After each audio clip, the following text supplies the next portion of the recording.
Well, thank you, Deputy Secretary General, for being here, for My pleasure. taking your time to be here. It's been a long 2 days, also here at the conference. A lot has happened here, but also on the Hill, as it has been coined. We've seen the declaration yesterday evening with 79 paragraphs of substance. Yes. But we've also seen President Trump's press conference today. Right. And this session is titled, "Where do we go from here?" So, looking at all these developments, where do we go from here? All right, well, let me start, because I know everybody's curious what the dynamics have been with President Trump over the last 24, 48 hours. And so let me start with that, because I have to tell you that I've seen several aspects of the president that are frankly very valuable for driving forward the agenda here at NATO. One aspect we all know about, and that is his hard-driving attitude to defense burden sharing, and that was very much on display. We heard about it yesterday, we heard about it today, but I'll tell you, it led to a very deep and intense discussion around the table about how the alliance needs to intensify its efforts to fulfill its commitments to defense spending, defense burden sharing. And so, in fact, what you're seeing, and SecGen talked about it earlier today in his press encounters, a couple of them, what you're seeing is that the allies are redoubling their efforts. And Trump's leadership has already shown results in terms of $41 billion in new monies for 2017 and 2018. So we need to redouble our efforts, and all of the allies conveyed that notion very clearly. So there was that leadership from the president and that aspect. But I wanted to just talk for a moment about another aspect that I saw that was very interesting to me. I think some of you may have seen on the press the ceremony that we had out front where the flags are. And it was a good ceremony. The soldiers were there.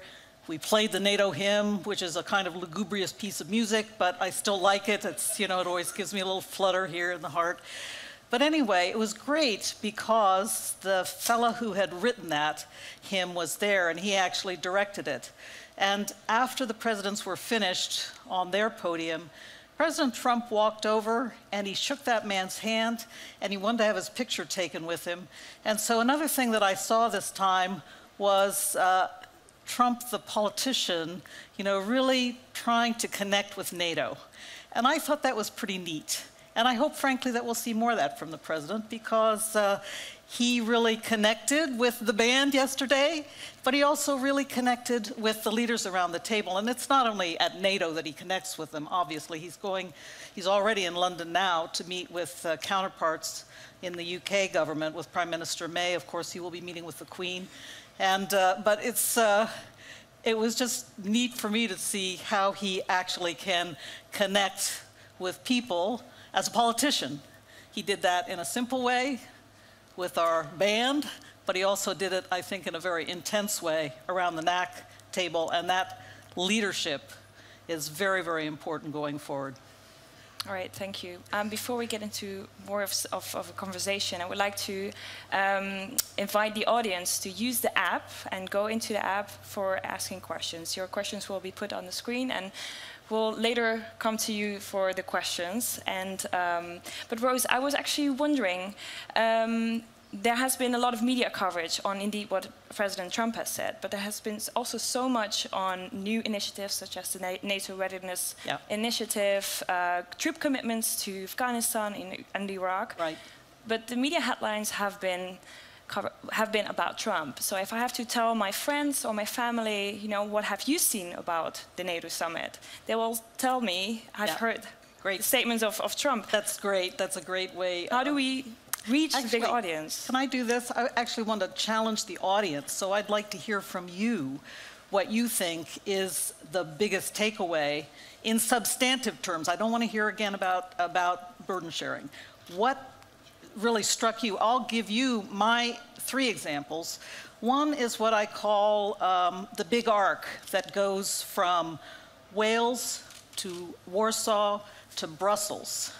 And that big arc, I think about it as an arc of effectiveness, because when we confronted the crises of 2014, the seizure of Crimea, destabilization of the Western Donbass, when we encountered the seizure of Mosul and the rise of Daesh, we were facing serious problems of deterrence and defense and fighting terrorism.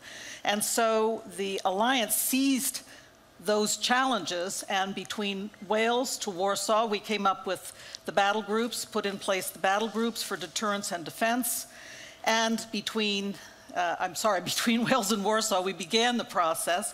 Warsaw, we took it forward with the battle groups, put in place the deterrence and defense capability in the Baltic states and Poland. And this time, we are talking all about what we need to do to effectively reinforce and rapidly reinforce behind those tripwires in the Baltic states and Poland. And so, to me, we are showing that NATO delivers in terms of military effectiveness. That's one thing I wanted to mention. But the other really, I think, more, I would say singular accomplishments are things that this alliance does well, but they don't often get a lot of notice. One, I refer you to the action plan on 1325, Women, Peace, and Security. And I hope you'll take the chance to go to our exhibit where we've got the interactive map and play with it some. I hope some of you had a chance already. I'm going right after this session to do a walkthrough and play with it myself. But it shows that NATO is really beginning to focus on these issues as never before. And now we have an action plan that's going to drive us in that direction. So that's very, very important. And then the other one that is my personal favorite, I just came, it was about an hour ago from the ceremony where SecGen signed the letter inviting the former Yugoslav Republic of Macedonia to accession talks.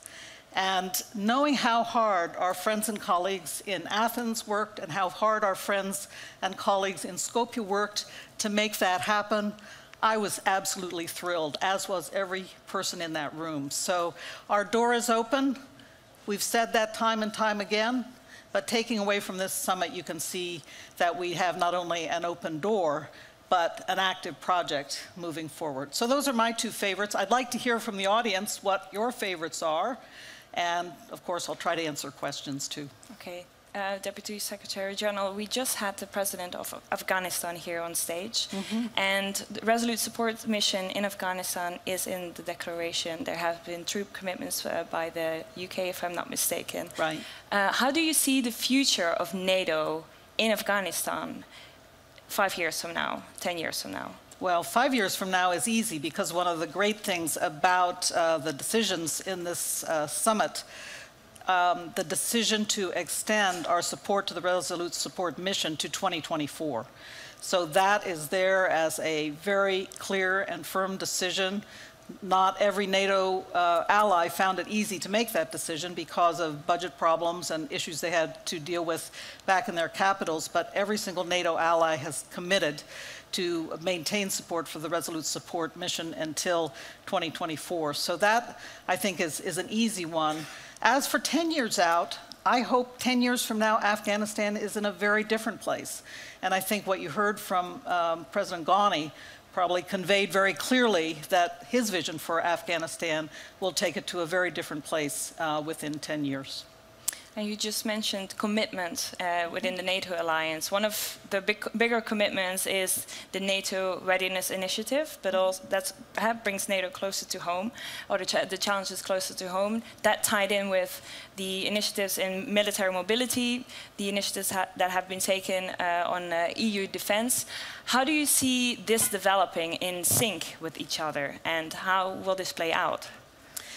Well, I was talking a moment ago about the reinforcement initiative. I think it's very easy to think about it as a way to get the alliance moving faster. Because frankly, what has happened in the past is we said, okay, we have a certain level of readiness, maybe it takes 60 days to be ready to move. Well, what this initiative does, it says it's not only it's 30 days now, but it's 30 days to be ready to employ. That means already in theater and, if necessary, ready to go. That's a big, big difference. And so what the reinforcement initiative is all about is readiness, actually, and making sure that our forces are not only capable, but also ready and can move quickly. And here's where we get into the cooperation with the European Union, which is another big part of this summit meeting, what we have done to reinforce and strengthen that cooperation since Warsaw is considerable. And what's very, very interesting is, of course, for the European Union, they have other responsibilities. They're all about improving the conditions for commerce, making sure the roads, rail networks, ports, and et cetera are ready for commerce. But they are working with us to put in place also the kinds of requirements that we have to make sure they'd also be capable of bearing up heavy equipment, for example, tanks and other kinds of heavy equipment. So, but I like to say that even there, you know, when you think of the demands of heavy truck traffic for commercial purposes, you know, those requirements are not so different. So it's good that we have, I would say, a kind of coming together of what our needs are between the European Union and NATO on military mobility. The Dutch, by the way, have been absolutely fantastic at leading the way and really helping to craft this cooperation with the European Union in this area. Okay, thank you. I think it's time to move to the audience, because like you said, you like to hear from the audience. I don't know, can we put the questions up on the screen already? Yes, so let's see if we can pick some. Maybe we haven't really touched on hybrid and cyber. Okay. How does that tie in with the readiness initiatives? Maybe you can say something about this. Well, frankly, hybrid and cyber challenges, you know, it's interesting because hybrid threats are, as we like to say, as old as the Trojan horse. So they're not really new in military terms, but the nature of them has changed so incredibly in the last, even since the Warsaw Summit. We've seen them taking new shape and really starting to be a day-in, day-out challenge to the alliance, dealing with cyber attacks, dealing with disinformation that is generated often through social media and the use of social media, bot-generated propaganda, for example. So we have had to really think hard about this in the last period since I've been here at NATO, a year and a half, and look at ways to really wrestle with this problem. I think there are a couple ways we're thinking about it. First of all, and you may have heard this in the last couple of days, building up the resilience of the alliance, all alliance members, but also our partners, resilience to be able to deal with cyber attacks, for example, resilience to be able to address the STRATCOM challenges that come with bot-generated propaganda, with that kind of constant flow of misinformation through your society. So there's a lot that the Alliance is doing in that area, but again, I challenge this audience to help us think through, and it's one area we will be focusing on quite a bit, the challenges of deterring in this space, hybrid, asymmetric threats, and they are different according to the different nature of the threat. So I challenge you to help us think this through as well. That will be one of the main areas that we are, I think, working hard on. It's somewhat new since Warsaw. I mean, it wasn't new at Warsaw. Again, let's think way back into history, but it's really grown in its impact on the alliance in recent years. I think one of the big topics I see, at least on the screen, is one question from someone anonymous on the metric of 2% in burden sharing, and someone else I saw on the screen asked, is the burden sharing fair as it is measured at this point? How have these discussions taken place during the summit? Well, I will underscore that what we talked about as the Defense Investment Pledge has three parts to it. It's cash, capabilities, and contributions. And so there is a pretty spirited debate across the alliance about how exactly you fold those three things together to give an adequate picture of what each ally is putting on the table for NATO. And so we try to be really rigorous with this, and Secretary General Stoltenberg was former finance minister and also educated in this arena of careful statistics. I mean, that was part of his education. He really drills down hard on the numbers and what the numbers mean and tries to put them together. We, on his behalf, of course, so we have a great staff doing this. But we try to be very consistent about how we approach it, and then we end up having debates about, you know, how to count things, but that goes with any kind of statistics. But I refer you to the Secretary General's annual report and to the defense budget numbers that were just published a few days ago. It's something you can take a look at and really start to try to digest how we handle this problem. There was a good question by Ulrike Franke on this list. I don't know if you can show it. It was about Europe's responsibility to be able to act militarily, but I don't know if that can be put up.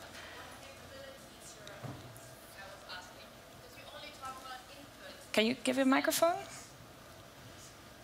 Sorry, just very quickly, because we talk so much about input, the 2%, but what is it that we actually would expect the Europeans to be able to do? What's the output that we would like to see? Because 2% don't really solve anything. Well, that's why we try to have this more sophisticated consideration of cash capabilities and contributions. So, okay.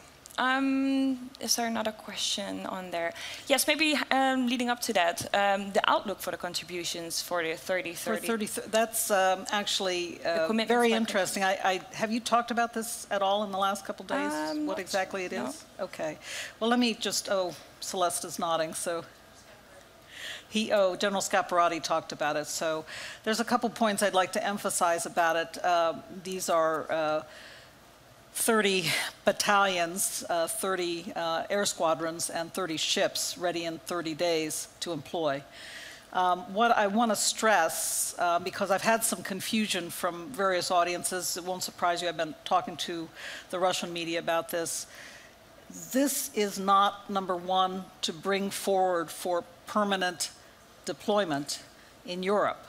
This is a reinforcement capability. So if there is a crisis, if there is a conflict, if there is necessity to reinforce our battle groups, that is when these capabilities would come into play, and they are not to be in any sense permanently deployed in Europe. The other thing I think it's very good to focus on is that they are not new forces. They are forces that all of the allies have available, but they perhaps haven't brought them up to the level of readiness that needs to happen. So this is meant to spread, this 30-30-30 initiative is meant to spread a culture of readiness and the notion that that readiness must go with the capability to rapidly reinforce across the alliance, to every alliance member, and to make sure that everybody is stepping up to the bar on this. So that's the second point I want to make about it in general. But in terms of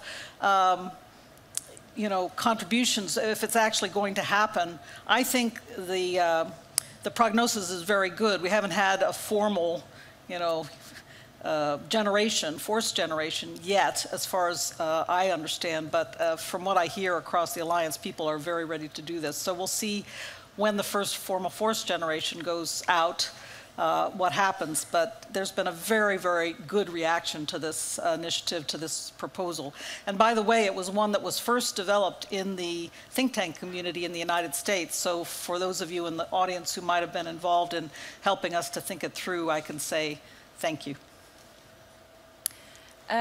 Maybe we give the audience a chance who don't have the app to also ask some questions. There are some people with mics up here. The gentleman up front here. I'm Khalid Hamid Farooqi from Geo Television News, Pakistan. I covered Afghanistan for 23 years, right in the first war as well. Right from the beginning, it's 17 years now, Americans did not listen about Afghanistan to its neighbors. Neighbors are very vital, but American diplomacy had been to ignore Iran, Pakistan particularly, regarding Afghanistan. And what we see that now with the South Asian strategy of President Trump doing the same, that isolating more neighbors and basically involving more countries which are not neighbor to Afghanistan. Do you think, will it produce next in 10 years any result if Afghanistan and Pakistan not on board? Well, I'll tell you, first of all, I want to be clear to everybody around the room, I have an American accent. I was an American official, but I'm now the Deputy Secretary General of NATO, so I'm not engaged or involved in US policymaking in this area at the moment, so I do want to underline that. But my memory is, when I was in government, that there was quite a bit of engagement with Pakistan to try to work the issues in Afghanistan, and that continues as far as I can tell. We just completed an RSM meeting today, and that's the second part of my answer. Around that table, there were many, many partners. The allies were there, of course, but there were many, many partners as well, including regional partners. So as far as I can see, at least from the perspective of NATO's RSM training mission in Afghanistan, we do try to be as inclusive as possible and take into account the kinds of contributions that, that partners can make fully as well. And the fact that we now have this continued commitment out to 2024, we are urging our partners as well to step up to that and to be willing to continue to join us in this effort. So it's, well, in other words, I'm not completely agreeing with the hypothesis behind your question, but I take the point that it's important to engage regionally, and I also take the point that we could do better, because I think we could do better. Yes, a gentleman here up front. Microphone yes, here. Hello, this is Wakar from NATO Association of Canada. If I would talk about the plus points of the summit, I would talk for 2 days. So I would just What's your favorite? So there is just one little comment which I would want to make, and I would want to invite your comment on that. Since we are talking about inclusivity, I have not seen any differently able person here. I'm sorry, say that again. I mean, differently able person. I mean, I have not seen any person on the wheelchair. I mean, we are talking about everyone. So maybe we can expand the questions from, I mean, you guys focused a lot on the gender equality or the feminism, but I think the questions, and then we discussed the questions of race, like we should talk about that. But even though like we had many people here, but I have not heard even anyone talking about that. So maybe in the next summit, if, because we're talking about everyone, so do you think like all voices should be heard, and that's important? The other question is, I would want to invite your perspective on that. Do you think the war in Afghanistan and, I mean, the war on terror was imposed on Pakistan and Afghanistan? Thank you. Well, we are talking about a consequence of 9/11 and Article 5 being declared. But again, from the perspective, and I've just come from a global coalition meeting, so we've had a lot of meetings today, RSM and global coalition meeting, in which we were talking about the defeat of Daesh. And everyone recognizes that we have made significant progress and really done so much. There was a map shown of, you know, the continuing, there are some continued pockets of presence in Iraq of Daesh, but we must, and this was clear resolve around the table, we must continue to finish this job. But a sense too that we have made some extraordinary progress in this effort. And everyone around the table, from the region, the allies, the partners, agreed that it was necessary to defeat this extremist organization that has been at the heart of so much terrorism, so much destabilization for all our countries. So the way I see it, the way I see the question you're raising is that when we are able to defeat terrorism and you know, really have some decisive effect in that regard, then that's when societies can begin to resume their prosperity, their health, their security, their stability, all those things that allow a country to prosper. So again, we talked about Afghanistan a moment ago. I hope in 10 years Afghanistan will be there. Your first question is really, really interesting because our policy, and I was, I guess, not telling the complete story, we're also focused on civilians in armed conflict. And that means everybody. So we do try to focus on the challenges facing civilians in armed conflict. It tends to focus often on children and what happens to them in armed conflict, but it is everybody. It's men, women, and children. And so if somehow we've given the impression by focusing so much on 1325 that we don't care about anything else, that's not true at all. And in fact, we have new policies in that area. Now we have to implement those policies. That's the challenge. Exactly. We have time for two short, brief questions, so please keep it brief. The gentleman here and the gentleman there in the back. There. Hello. Hi, it's wonderful to see you, Michał Baranowski, GMF Warsaw Director. So I wanted to ask you about alliance unity after this summit. I agree with a lot of the strong deliverables that the summit has brought forward.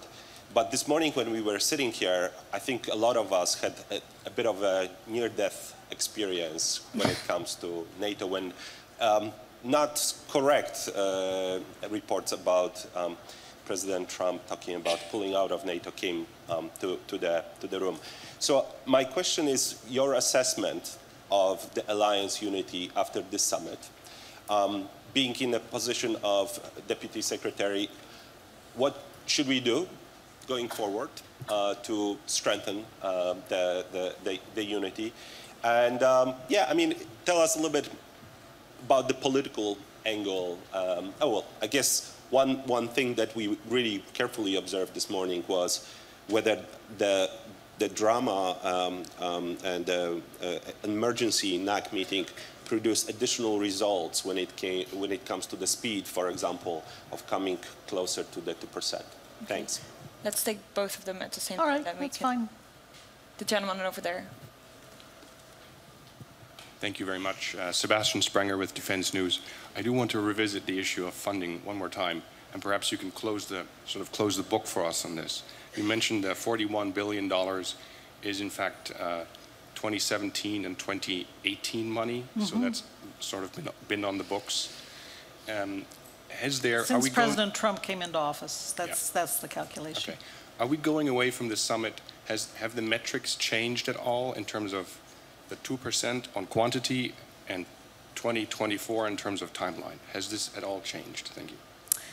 Okay, thank you. But let me take your question first because the two kind of fit together. I mentioned a moment ago that these leaders get together a lot. They see each other in multiple settings. And what struck me about the group dynamics in the NATO setting is these are people who know how to talk to each other. And they talk very directly. I mean, people threw away their talking points, which was good. It was the right thing to do. They needed to talk to each other about intensifying commitments, intensifying the commitment to achieve what has been promised. And what I saw in that room was a certain, I would say, you know, butting of heads. There's no question about it. President Trump has very strong views on this, but different allies have very strong views on this as well.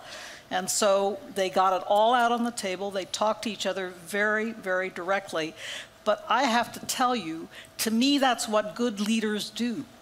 They don't mince words with each other when they need to come to an agreement. And what came out of that NAC this morning was a very, I would say, clear view that the allies are together in redoubling their commitments, in moving forward, and that President Trump has really pushed people hard to intensify their efforts. So there was a certain sense that, you know, the president had really helped to intensify efforts inside the alliance. So, but I want to convey to you that this is, you know, this is part of the give and take that good leaders have, that they speak up for the interests of their countries. They speak up very articulately, very tough.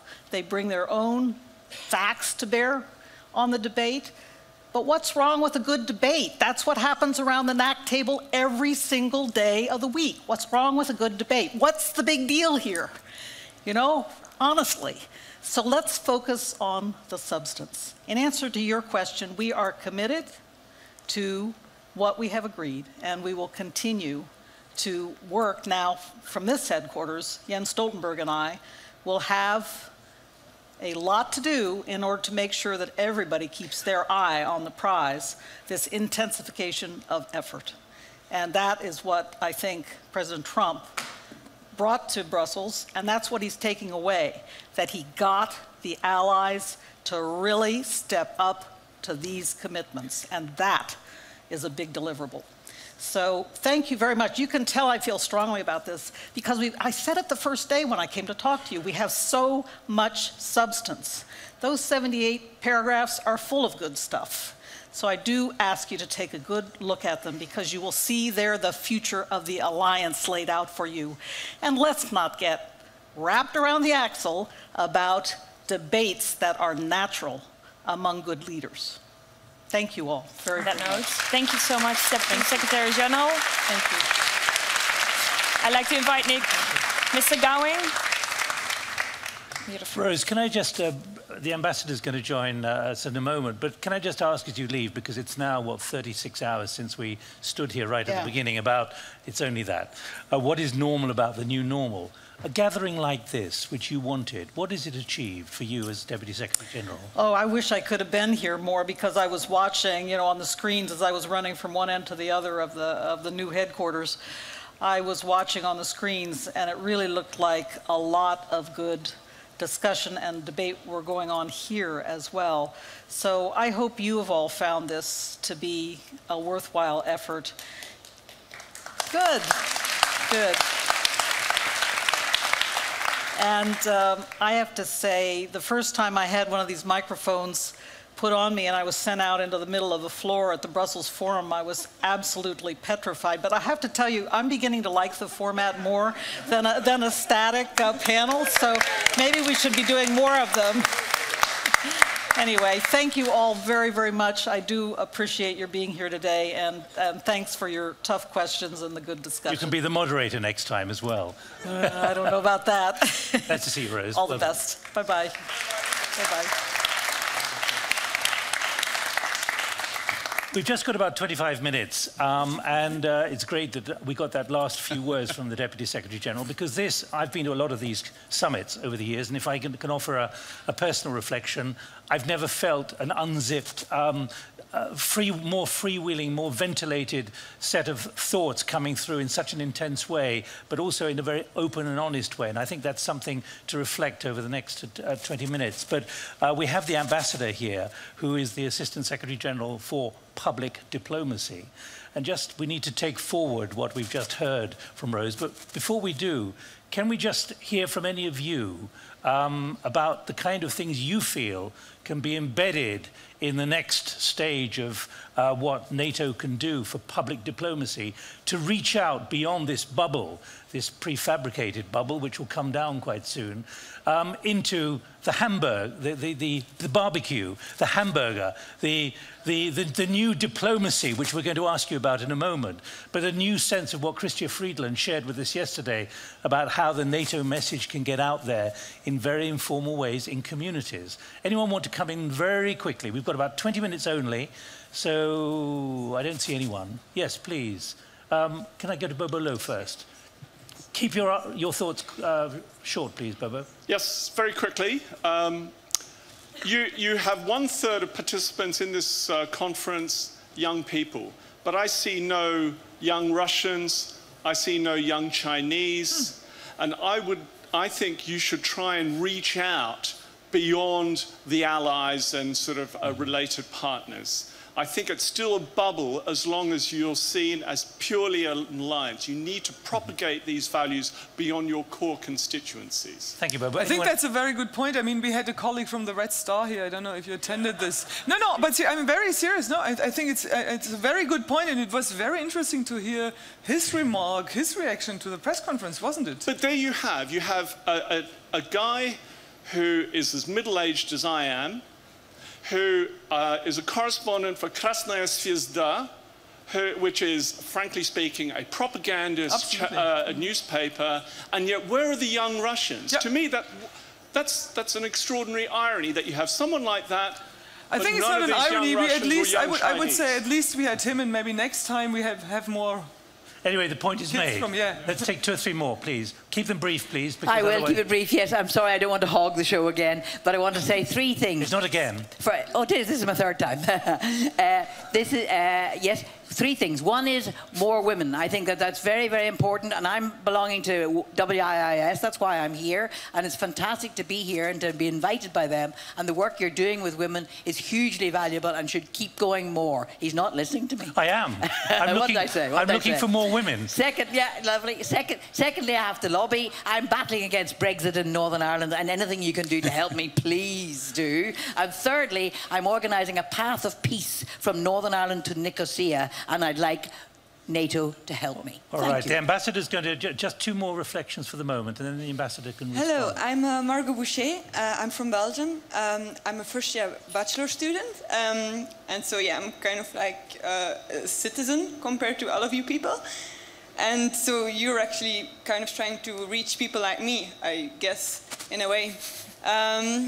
So what I was thinking of is that I learned about NATO maybe, like we saw it briefly in high school, but that was about it. So it's probably already mentioned, but that maybe seeing it a bit more in high school and focusing on my education. And also, like the Irish lady said, it's so good to see so many women here, and it just gives so much hope for the future for people like me. Okay, microphone.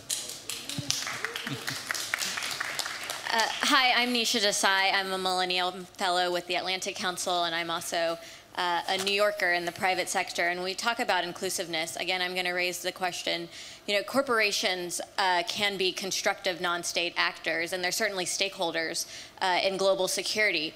But I haven't seen many represented here, and they are also nexuses to broad array of populations that are affected by what's going on in global security. So I wonder, besides defense companies, what has been the role of the private sector in these discussions? And as an American taxpayer and an American private sector employee, I ask that given the effective contributions of the population I reflect in the NATO budget. Tacan, Ildem, so let's just hear your thoughts, because I think this has been an extraordinary 36 hours. It could have been quite flat, but actually it's been lifted partly by what's been going on up the hill. But what's your reflection about how to take this forward in the year before the 70th anniversary celebration next year? Well, first of all, thank you very much for your presence and contributions, and especially those views which I have listened carefully will be guiding us in our future work. And this interaction is so important.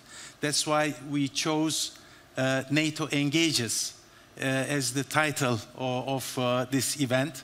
And I'm personally very excited to see the enthusiasm of people here making their contributions. And it is thanks to our partners.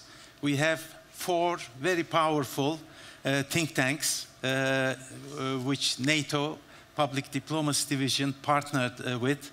When we started the journey, we were thinking so many challenges. But one thing that we all were in full agreement was to diversify the audience, to have more women, to have young generation in our midst. And in fact, when we talk about young generation, they are already leaders. They lead the discussion. And we need more of your participation and contribution.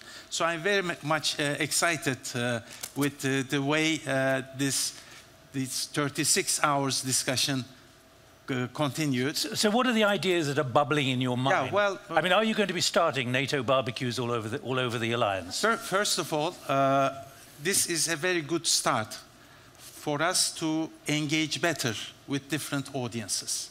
And my plea to all of you is, when you organize something, just inform us. We will try to be there. I am very much interested to be part of these discussions. When I was in Bratislava for the GlobSec meeting, when I heard that there was a meeting of young generation, without invitation, I showed up. I was a party crasher, and it was well appreciated, and I enjoyed listening to wonderful debate. And we should interact more. Engagement is the key word. When in my previous capacity as ambassador to OSCE, I was also trying to change a culture of engagement in that organization. But here we have a wonderful organization, and we have heard Rose, our Deputy Secretary General, talking about a great substance that this summit meeting produced. And now it is time for all of us to roll up our sleeves and start working all together. Because so what you're saying is, don't wait for an invitation from you to come here. If you've got a gathering, yes, invite the PDD. Absolutely. Either you or one of your colleagues, because you want to go there, and it's much easier to organize. And depending on the topic of discussion, not only PDD, but we have relevant divisions to support this engagement. And they are ready and willing to do so. I can assure you that we will be responding positively to such invitations. I am very happy that, as Rose was telling about, some of the aspects of the summit meeting. And one important and something dear to my heart is 1325, the Women, Peace and Security, and we should do more. And I'm making a strong plea to women in the audience for them to be engaging with us in the future. This is something we can make a good contribution and promote the idea of women in peace and security. What I really liked, Mr. Ambassador, is that we talked Tacan. Not only about women, I really like these remarks, that diversity is more. And this is something I all should kind of also take home from this very engaged discussions. I mean, I think many of us, and that's what I talked... But you know, thanks to you, the moderators thank you very much. Have been so great, and you created such energy, dynamics, for the audience to participate in a very rich discussion. And I very much appreciate that. Thank you very much indeed. And to your question, I think it's a very important one. Yes, indeed. We are living in different bubbles. In Brussels, for instance, this is my third time in Brussels, there are so many bubbles. Even in certain organizations that we talk about, we can have bubbles. We have to overcome that. And key thing is to be able to reach out to each other and to try to understand. And it is true that maybe we should go beyond that. We are interacting, for instance, with young Russian audiences, key opinion formers. It is extremely important. And I agree with you that we could have included more Russian-speaking participants in the discussion, but every experience is a lesson learned for the future, and we will take on board all the very interesting and important ideas that you have shared with us. Tacan, we're going to finish in 10 minutes, but let me invite, because I can say this, because I'm not employed by you, I'm not employed by anyone here, I'm just here because I wanted to be here, that actually probably this has had a freshness about it, simply because it wasn't organized necessarily inside the main building. And the 4 organizations have brought that freshness, because it's one stage removed. So Fred Kemp, President and Chief Executive of the Atlantic Council, Karen Dofried, and also Benedict and Karina. Do you want to say anything about how this has evolved for you? Hey, and you also can join this circus here. We were doing this the whole day. So we're going to have to... Let's make it quick, but we're going to have to moderate the four groups here. But what we're trying to do is get an idea from you about how this can go forward, how to continue a process rather than just a one-off. Very happy on behalf of WIIS Brussels, but I think the global community of WIIS, Women in International Security, to have been part of this endeavor. And yes, we might have been a bit of a bore constantly insisting on the sort of gender inclusion, but what it is ultimately about, for me, it's about new ideas, and it's about effectiveness, and it's about representation. So we're ready to be part of any future endeavors.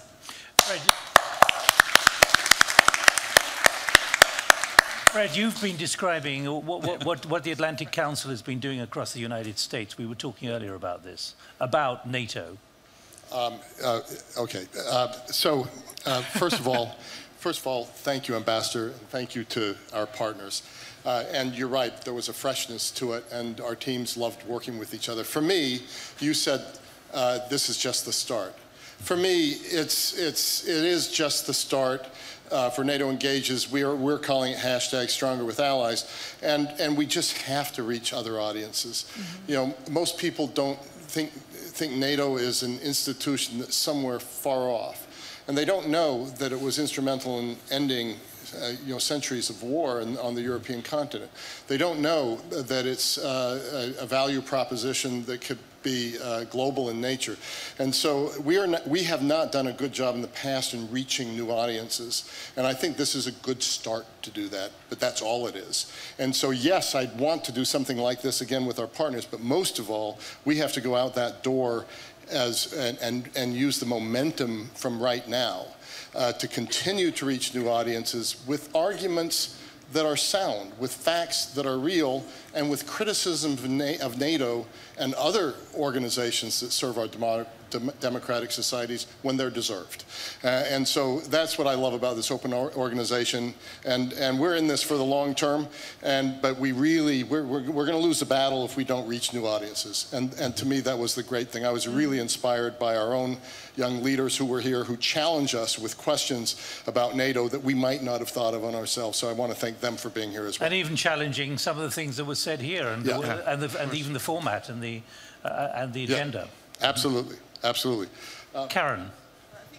Okay. Benedict and then Karen. From the Munich Security Conference. I'll make it very short. It was fun. It was very different from Munich, and we've learned a lot.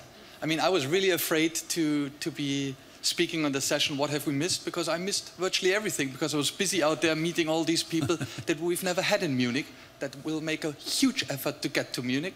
And as MSC, and on behalf of Ambassador Ischinger, thanks to all the partners, and we are ready to do it again. So there we go. All right, well, since we told everybody else to walk around, we should walk around. 3 quick things. First, and I know I speak for Fred and Corinna and Benedict and the Assistant Secretary General. I mean, we get the privilege of being out here and playing this role, but we are not the ones who made this a success. And it is all the people who are behind the scenes that you're not seeing. So first, please, a round of applause for everybody who contributed to this. Woo-hoo, woo-hoo.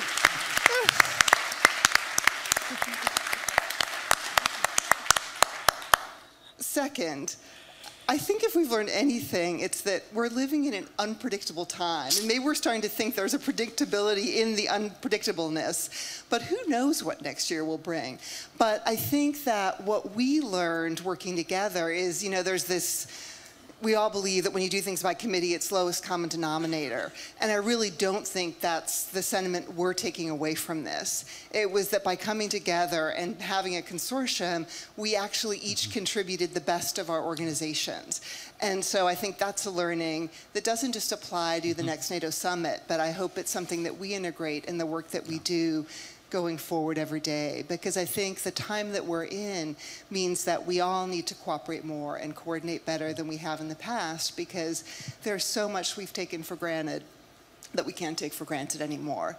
And the third and final thing is, I did love Chrystia Freeland's NATO barbecue idea.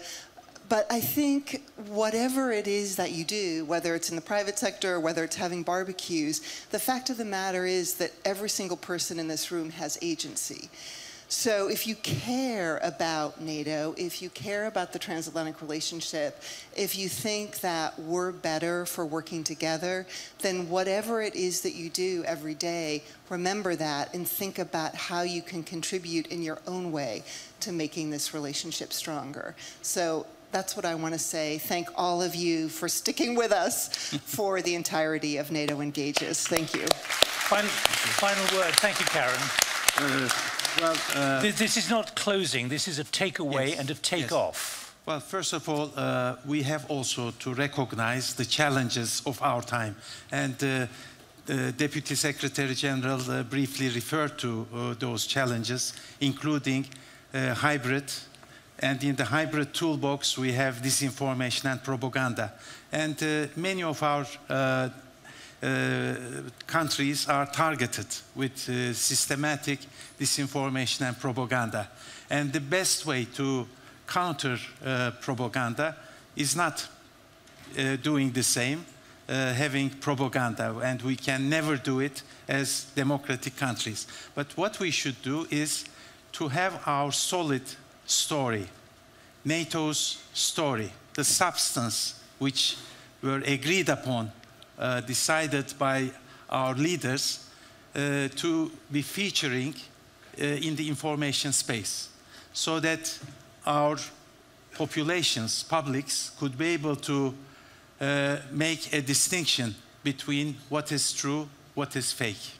And we cannot do alone. We need a teamwork like we have done together, but also with the participation and contribution of all of you. Because we know that when you go back to your individual countries, you will be doing what is needed, reaching out to the right people and telling the story that we have. And it's a wonderful story because we share the same values. Values are so important, but sometimes neglected, not so much focused on. And we have to first make sure that our publics understand and embrace these values and the organization which defends these values. Very valid point, and I really liked some of these sections as well, which were held well during these last 2 days. One was really focusing on, I don't like this term, fake news, how to discover lies. So this is also something I think we can take away from these 2 days to teach each other. I think that's maybe also something NATO and all these wonderful partners can focus on a little bit more. It's like this media literacy. We all know that, how difficult it is so these days. Is it true? Is it a lie? Is it from bots? Is it from China? Is it from Germany or from the United States? I don't know. So that's something which might also add a little bit more to a conference like that, really to share our knowledge about this very media literacy, because when we talk about how we can bring out the story, I mean, after all, it's the media. It's not only mainstream media or broadcasters like Deutsche Welle, but it's like Twitter and Facebook and you name it. So I think that's a very valid point. Nick, I think we're done, aren't we? I think we're done, yeah. Okay. I think we should okay, folks, it was fun. I think we should thank everyone for staying here. Nick, it was fun with you. Didn't know you, met you. You were great, really. Okay, bye-bye. Thank you, Mr. Ambassador. So nice. I don't know. Thank you. Well done. Thank you very much.